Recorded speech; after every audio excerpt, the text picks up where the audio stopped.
Hi there, I'm John Michael Gariepy, and this is Popcorn Roulette. After each episode, we get together, we talk about a movie that my guest suggested, and we both go and watch it and we talk about it.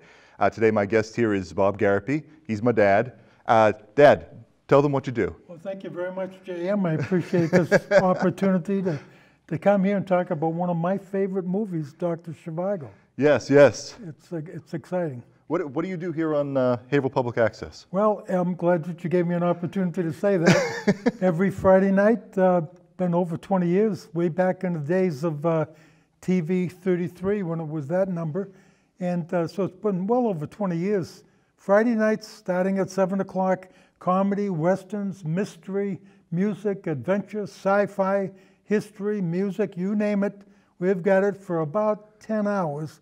If you can stay up that late. If you can't, DVR it so that you can see it at some other point in time. And then, of course, I have a old-time radio podcast here at TV 22, which is very, very exciting, and it gives me an opportunity to get back to my roots, which essentially is Golden Age radio, which I enjoy quite a bit. You've been doing that ever since I was a little kid, as far as I remember. Yeah. Before you were born. Yeah, even before I was born. Yeah. Each episode we get together, we have ourselves a snack food before we talk about our movie. I know when you go to the movie theaters, you complain all the way about, would you like vanilla or chocolate, by the way? Chocolate. Okay. You complain all It matches good with my shirt. You have a tendency to complain every single time about the price of popcorn and the price of yes. price of drinks, but then they sucker you in with an ice cream. That's right. Well, as I always said, I remember the days of Coakley's Diner on Water Street, 15 cents for hot dog and beans, 5 cents for a cup of coffee, and probably a nickel for this. I suspect that you pay more than a nickel for this. My favorite, I hope it doesn't end up all over my nose. Not much misses my nose these days. Well, this is actually pretty good. They have them, these are the little drumsticks actually, because I knew that it would be a major distraction if we ate a whole damn drumstick in front of everybody. I would say so, yes. This is delicious. Very good. Now, can we get a box and can't forget Dr. Zhivago? Just have a box of little drumsticks. Yeah. We'll just eat this the entire time. I've got more of them kicking around someplace. Ice cream. Talking today about Dr. Zhivago, originally written by Boris Pasternak, directed by David Lean, starring Omar Sharif and Julie Christie. Why did you choose Dr. Zhivago? Well, I've always been fascinated. I'm an amateur historian, and I've always been fascinated by history, whether it's 1776 or the Civil War or the Russian Revolution or the World War II.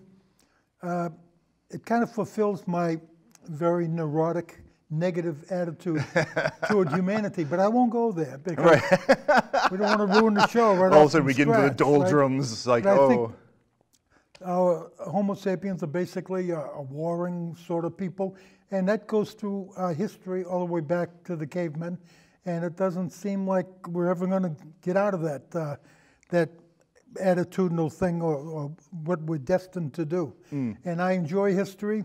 As a matter of fact, this Boris Pasternak, as you mentioned the author's name of that book, just a little quick because I don't want to I have a tendency to go off too far. Just keep going. That's the point of the show, is to talk about the movie. Boris Pasternak, who wrote that novel, it actually became a movie in '65, and it became on the screen in '66, '64 they finished it, and so forth. A fascinating introspective about that. But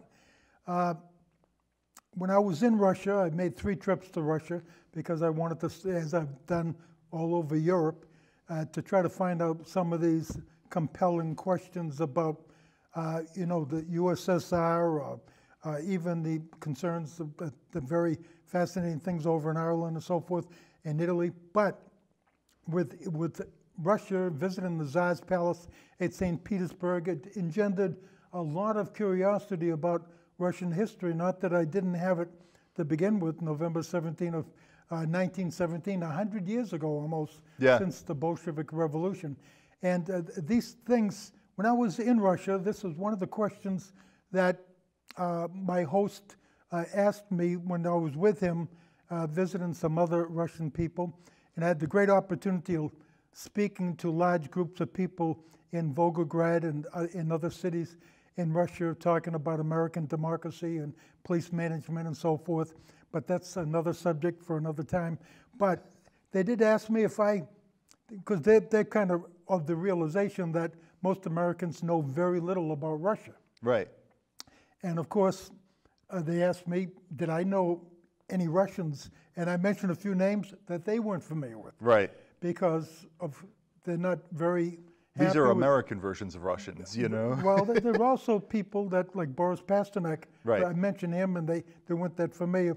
It was probably after that book was written, it was unfortunate that the Soviet Union thought that it was anti-Stalinist and so forth, and anything in it was to be opposed to the Stalin regime. Well, it's pretty or obvious communism that and so Pasternak had a bunch of negative criticisms about the revolution. He did, but they didn't allow that book or movie to be published or a movie made in Russia.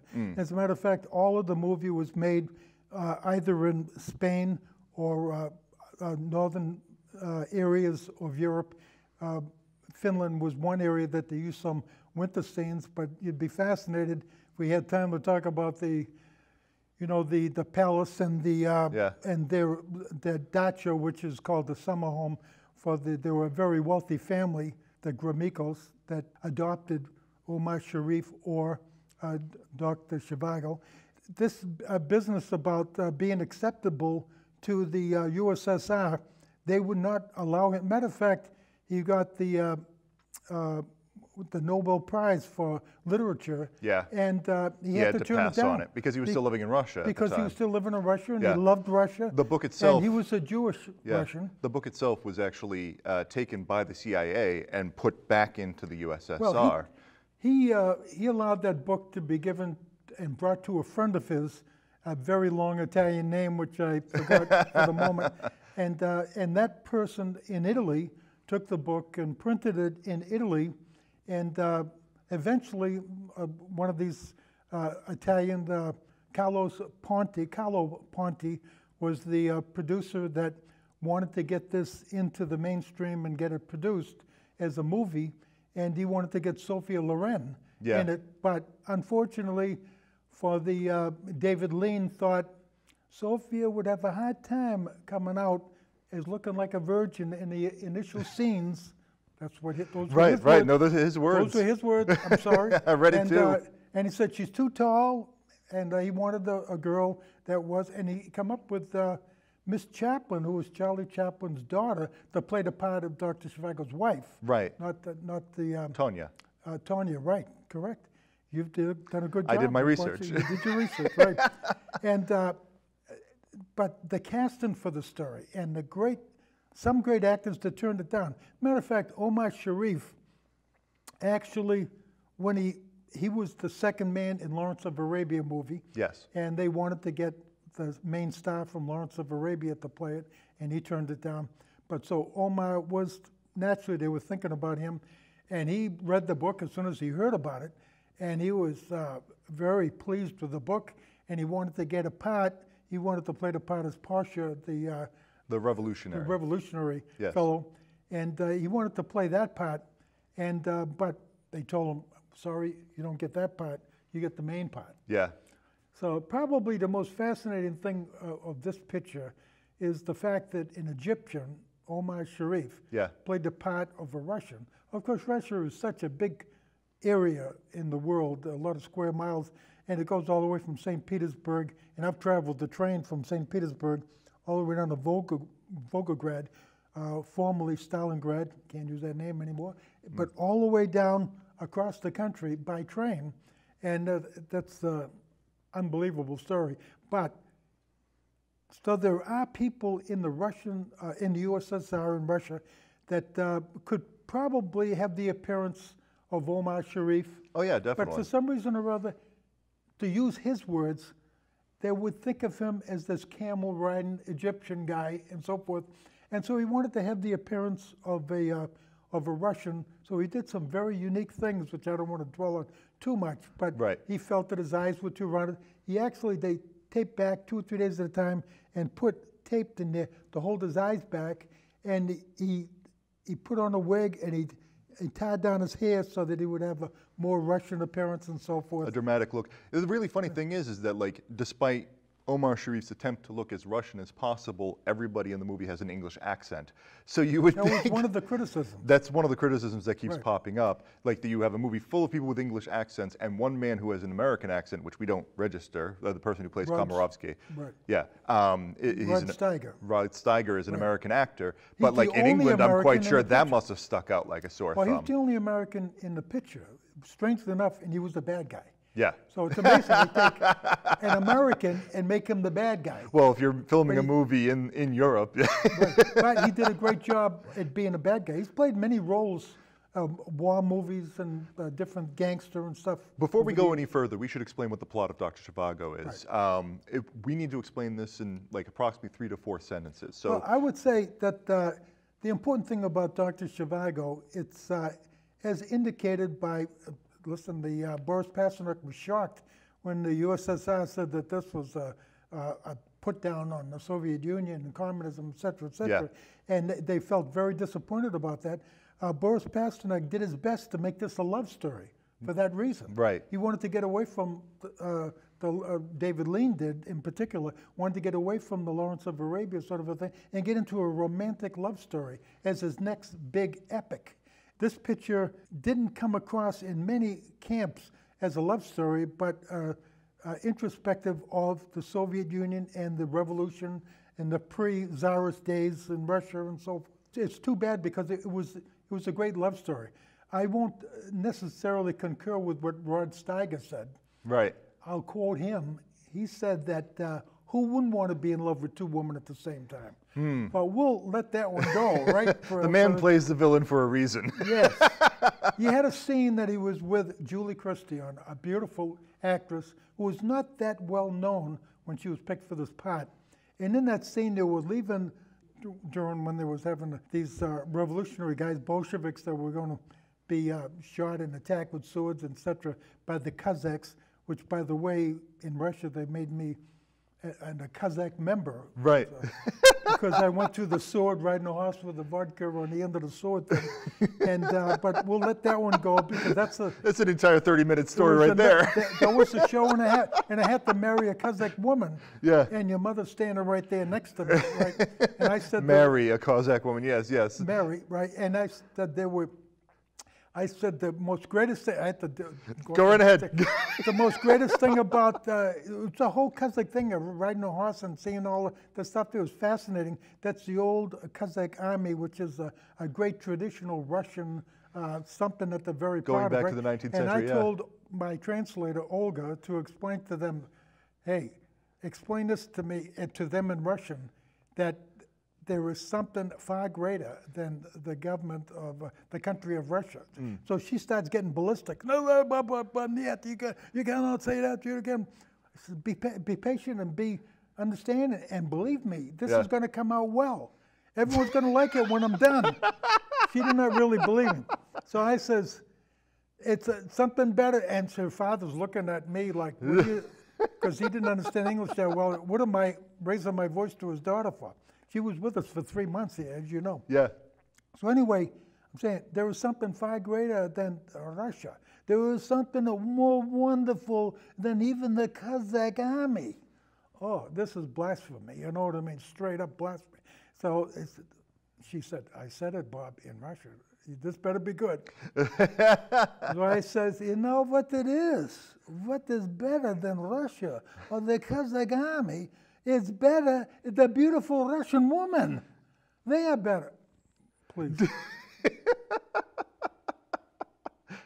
There's a lot more here. Well, I'll just put it that way. But I had to marry one of them. And they gave me a certificate. In the certificate, it says I am a Kazakh member. Scotch tape that to your window, Bob. And when we come and attack America, we go by your house because we say, no attack, he's a Kazakh. Yeah. We keep going up the street. So we are protected. We Right. don't have to worry about Kazakh army attacking our house. So Oh, I wanted to say about the Dr. Zhivago. yeah. Back to Dr. Zhivago. I'm sorry. Boris Pasternak wanted this to be a movie that was through the eyes of Dr. Zhivago, who was an intellectual. He was a medical doctor, intellectual, and he was really an amateur poet. And he really regarded himself as a poet more than a doctor, I guess. And he's very disturbed that poetry didn't go over too well during this era because it's a revolutionary era. But this poetry thing, the whole movie, as David Lean said to Omar Sharif, I'm going to give you the toughest job to do on any movie. You have to stand there and look and say nothing and not make any faces, don't do anything. Just stand there, because all of this movie is emanating from your mind and your thought process on what you think of the revolution, what you think of these love affairs, and what tears you apart from two women that you love very dearly, right? And so that was difficult to do for an actor, but he did it very, very well. Yes. Omar is a great actor, but I was so sympathetic to his wife's role, because she was a lovely, a beautiful woman, you couldn't have a better wife, and she understood what happened. He went astray because he went off to the Ukraine-Soviet border, and as a doctor in a medical hospital to take care of soldiers and the injuries and stuff. And so he was away from her for 6 months. And in the meantime, the Bolsheviks took over his house. Yes. Turned it into a 40 or 100-person unit place instead of 5 or 6 people. But so she was a darling person in that movie, and I became very sympathetic with her plight. And eventually she went with the family.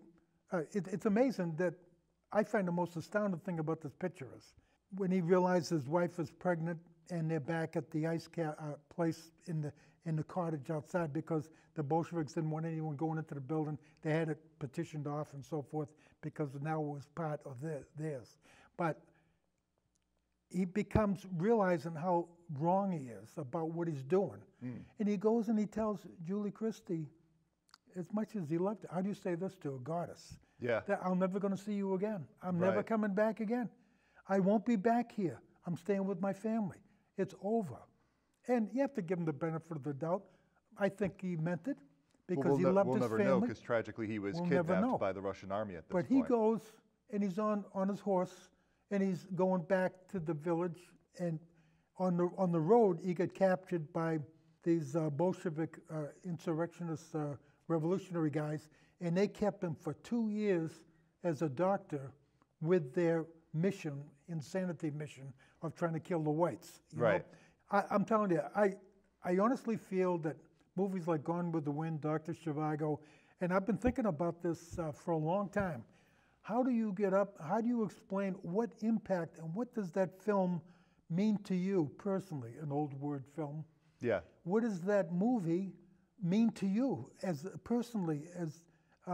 What do you get out of it? What do you learn from it? What hair stands up on the back of your neck? What did you love about it?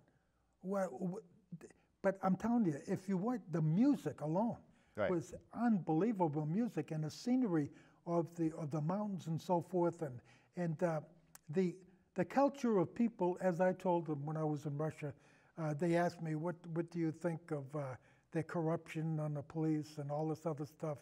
And they didn't like it when I said the fish rots from the head, but I almost didn't get out of that room alive with that. But I'm sure they didn't print that in the Moskva newspaper. I'm sure they did not. Anyway, as I told them, I love Russian people, and I love the culture, and I love what Russians have sacrificed a lot. I mean, over half of the deaths in World War II were Russians. Yes. It's unbelievable what they've been through between Napoleon and Hitler. It's incredible. They're wonderful people, but would I trade democracy for that? No. Yeah. I wouldn't trade America for anything in the world. But you travel to get a perspective of other cultures and what they're doing and so forth, and the good side of those cultures, the wonderful people that exist in every country in the world, you know. But that's what this movie was supposed to be. So all in summary, in that regards to that point, this picture, when I'm looking at a photograph, even if it's a Civil War photograph or a photograph of anything, I try to engender that to my inside of here, that and in my head, that I feel that I'm in that picture. I'm one of the persons in that picture. I'm in that movie. I'm, you know, Rod Steiger or this person or that person. Right, right. Hopefully not Rod Steiger, because I was going to tell you what he did to Julie, and probably best to let that go.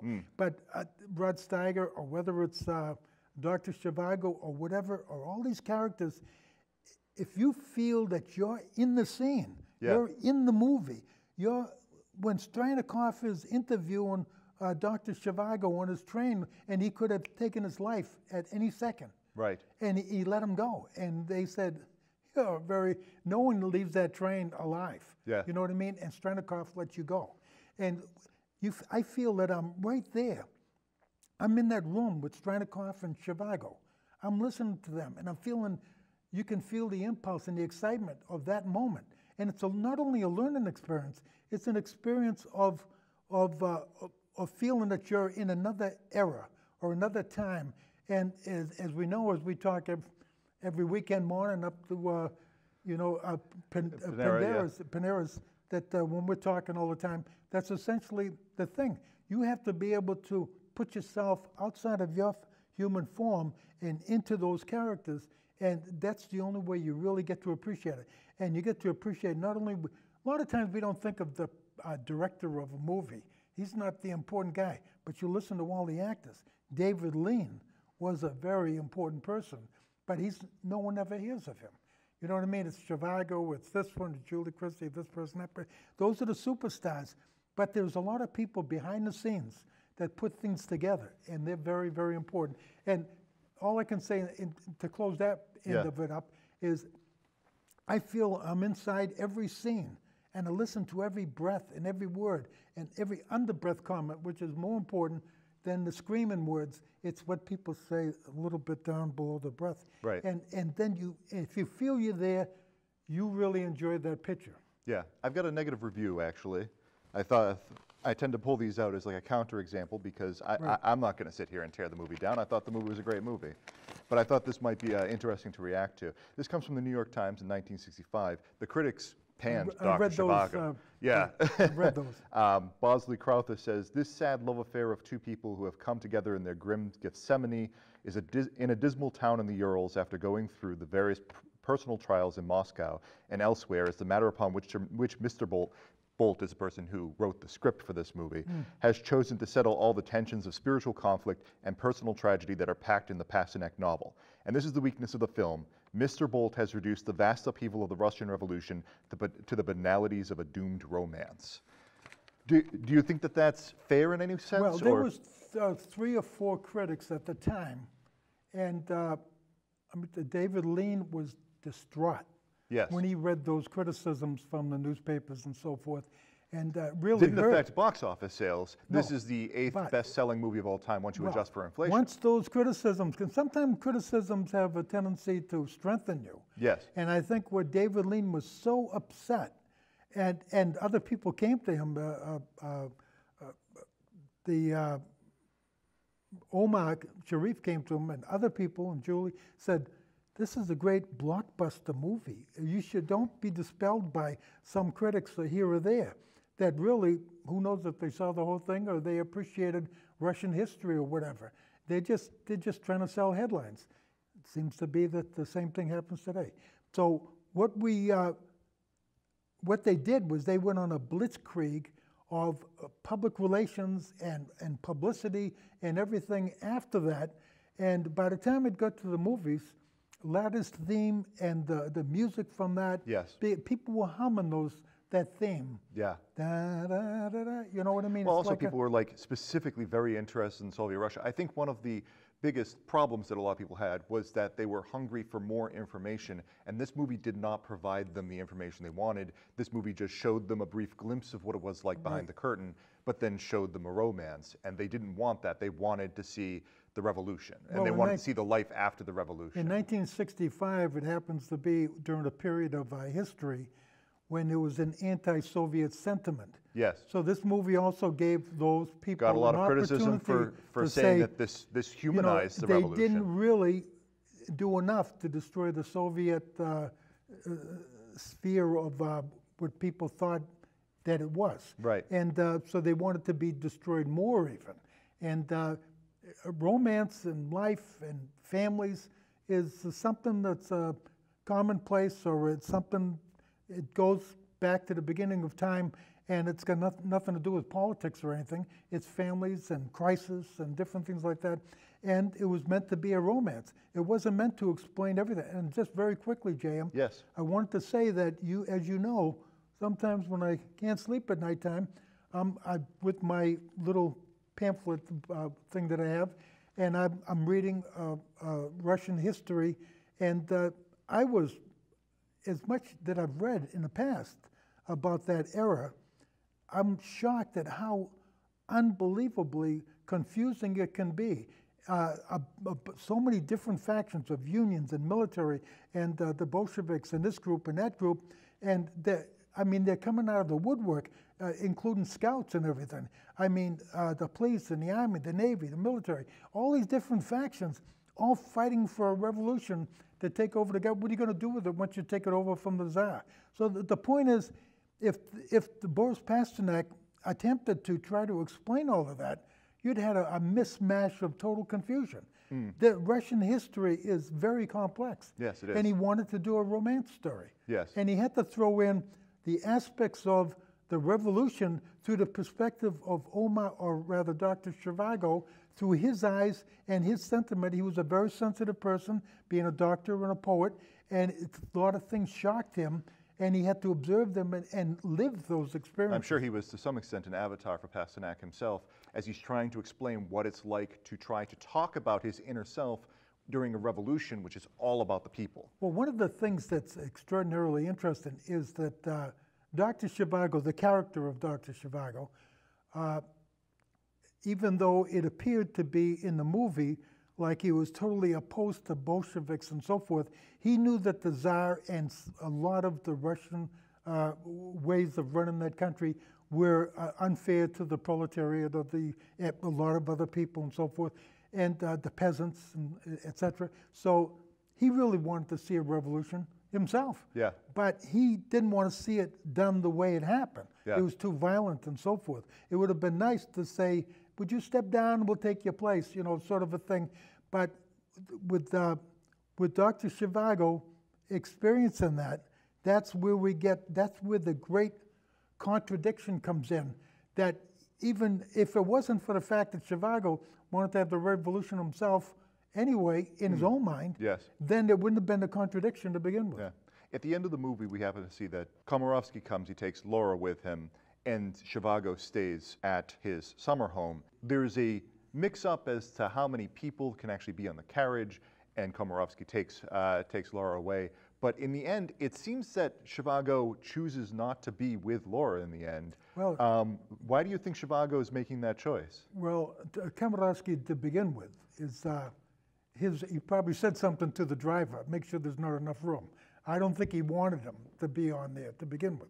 Yeah. And so, and then I don't think Dr. Zhivago wanted to be in the carriage either, because he didn't want to go with that guy. Yeah. And the ending of that story is a whole world of sequences that would happen to Dr. Zhivago and Julie Christie's daughter, and what happened to her in the end, and what happened to Julie Christie as Lara, end up in Siberia, et cetera, et cetera. Yeah.